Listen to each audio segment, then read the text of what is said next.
Good morning sa aking pong mga followers. So for today's video po, atin pong alamin kung paano nga ba talaga maiiwasan itong mga unoriginal content.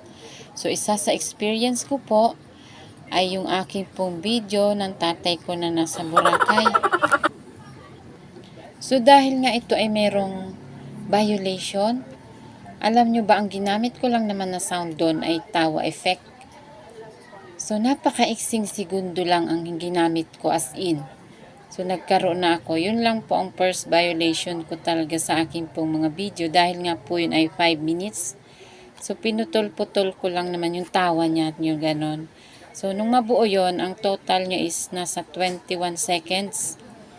So, ang ginawa kong action ay alam kong makakatulong po ito sa inyo at kailangan nyo po ito dahil unang-una, napakalungkot nga po naman talaga kapag walang sound ang ating pong mga video.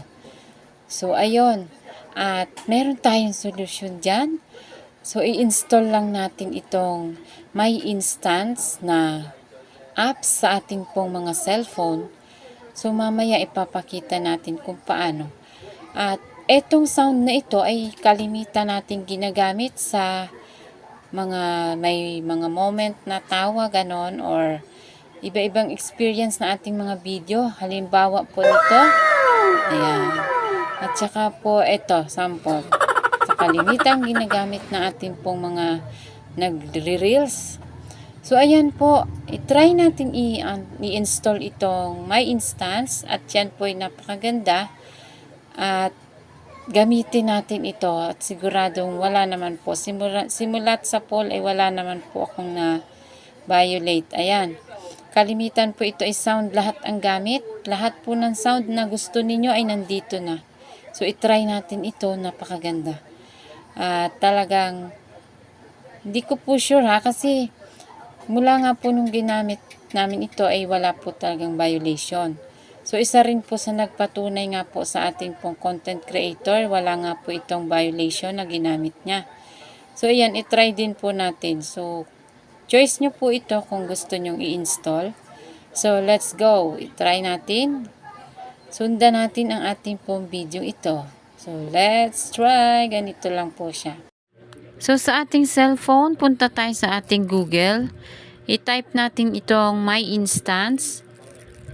At dyan natin yan makikita.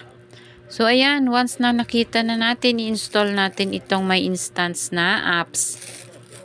At pagkatapos po nyan, i-click natin itong open para po makita na natin lahat ng button. So, lahat ng ito, lahat ng button na nandyan, napakarami po nito. Mamimili lang po tayo talaga dito ng ating gustong sound effect. Lahat po ng hinahanap nyo ay nandito na. So, ayan po. Sana po'y nakatulong ang video ito and thank you for watching. At kung nagustuhan nyo po ang video ito, follow and share.